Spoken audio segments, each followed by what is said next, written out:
This lion has been circling the same animal for 30 minutes and has not charged. The animal it is circling weighs less than half of what the lion does. Not yet. Still, circling. The Gemsbok Oryx has not moved in 30 minutes either. Its horns stay pointed at the lion. They do not drift. This is the Kalahari. The ground surface temperature is 45 degrees Celsius right now. The reason this standoff exists has nothing to do with the Oryx deciding anything. Running in 45-degree heat spikes body temperature past the threshold the brain survives. Most large mammals in the Kalahari collapse from heat stress before the chase ends. The Oryx does not collapse. It carries a structure no other African antelope has. A dense mesh of fine vessels lines the nasal passage just above the palate. Arterial blood traveling to the brain passes through this mesh and gives up heat. It arrives at the brain cooler than when it left the body core. This keeps the Oryx functional at temperatures that shut other large mammals down. Cooling only works while the heart rate stays low and the body stays still. Running spikes the heat load past what the nasal mesh can pull from blood. The Oryx is not choosing this position. Running in this heat would kill it. Still watching. Still holding. The Oryx tracks every lateral move the lion makes. Those horns follow without drifting. 3 approach angles tried. Each time the horns are aligned before the lion commits. From the front or either side, those tips are always back at it. The thermal constraint has forced the Oryx into a geometry the lion cannot solve. But that is not why experienced lions walk away from this standoff intact. There is a second problem. It has killed lions that charged anyway. Those horns measure between 85 centimeters and 1.2 meters in fully mature adults. Both males and females carry them. Female horns are often slightly longer and thinner. The tips curve backward, not forward, not out, toward the animal's rear. A lion commits to a charge by jumping onto the prey from behind. The Gemsbok's horns curve backward at exactly the angle that intercepts that approach. The lion's forward momentum drives its own chest into the backward-facing horn tip. The horn finds no target. The predator's own charge creates the entry point. Field records in Kalahari research document lions killed during their own attack on Gemsbok. Not injured after. Not retreating. Killed during their own forward momentum. The horn geometry was not a weapon. Gemsbok without it simply left no offspring. The lion is still circling. 32 minutes now. Here's what the heat is doing to both animals differently. A dense coat retains heat faster than it can be shed at midday. The ground under the lion is already 70 degrees at the surface. Lions in this region do not hunt at midday for this reason. It came here because hunger made the attempt worth the heat cost. The heat load building in its coat now exceeds what it planned for. The Oryx's nasal mesh keeps it functional at the exact hour the lion falters. The Oryx faces 2 threats, the lion in front and the heat building inside. Too long a standoff and the heat becomes the problem, not the lion. But the Oryx carries a third advantage the lion cannot account for.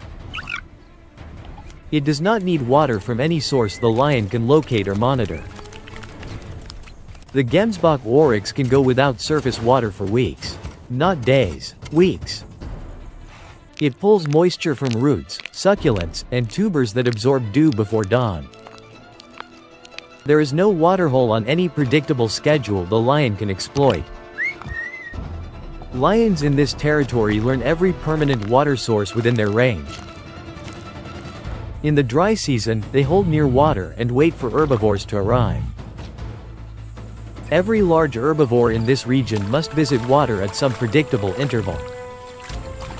Except this one. The Oryx does not come. A lion that holds a waterhole waiting for this animal waits indefinitely. The ambush strategy that works on every other antelope here fails on the Gemsbok. Back to the standoff. The question from the beginning is still not answered. This same animal, circled for 30 minutes. Why has the lion not charged? When horns are aligned and the oryx faces forward, experienced lions do not charge. Younger lions occasionally charge regardless. The field records document the outcomes.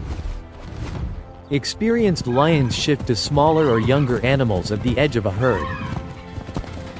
The lone mature Gemsbok facing forward, the one they consistently walk away from. When they walk away, it is not a retreat. They are reading a cost. Now here is what most people do not know about why the oryx holds. An oryx that panics at 45 degrees collapses from heat before the predator arrives. Running in this heat spikes body temperature past what the brain can survive. Those that broke and ran in peak heat simply did not survive to reproduce. Those that held still and held alignment, those reproduced. The result is not bravery. The absence of panic was selected over generations. Every oryx descending from those that panicked is not here. What is left holds still when a lion circles. Not by choice, by inheritance. Still circling, still there. The lion takes one deliberate step forward. The oryx drops its head slightly lower. Those horns track the movement. The angle closes before the lion's weight shifts. The lion reads this and stops, then begins moving laterally to find a gap. The oryx tracks it through that arc without once letting the alignment slip. The oryx's neck muscles are built for exactly this kind of sustained resistance. Field observers note the neck muscles of adult Gemsbok are disproportionately developed. The neck carries the weight of 1.2-meter horns through every daily movement. By the time a lion appears, those muscles have been working for years. A lion that lands on the back of an oryx encounters the second problem. A lion hitting the back triggers a reflex throw from the neck. The hind legs kick, the neck twists, and a 150-kilogram animal can be displaced. This does not always happen. It has been documented across multiple kills. The standoff has now lasted close to 40 minutes. The heat is now visibly affecting the lion. Its breathing rate has increased. The oryx has not changed breathing rate or body posture since the standoff began. The lion is running a caloric deficit and losing ground on hydration. The oryx is not. It does not need to drink. Its reserves hold. 3 quick steps left from the lion. The oryx pivots instantly, still aligned. 1 last circle. The lion stops and faces the oryx for a moment. Then turns and moves to the acacia line without looking back. The hunt ends. The lion did not retreat. It read the cost and left. The oryx watches it go, then turns back toward the direction it was heading. No change in pace, no altered path, same direction as before the lion appeared. Somewhere ahead. Roots below the sand with enough moisture for today.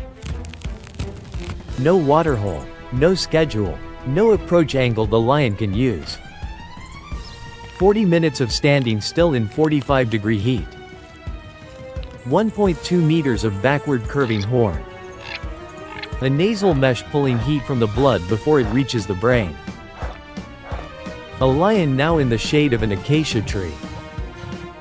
This lion has been circling this animal for 30 minutes and has not charged. It circled for 40, then it stopped.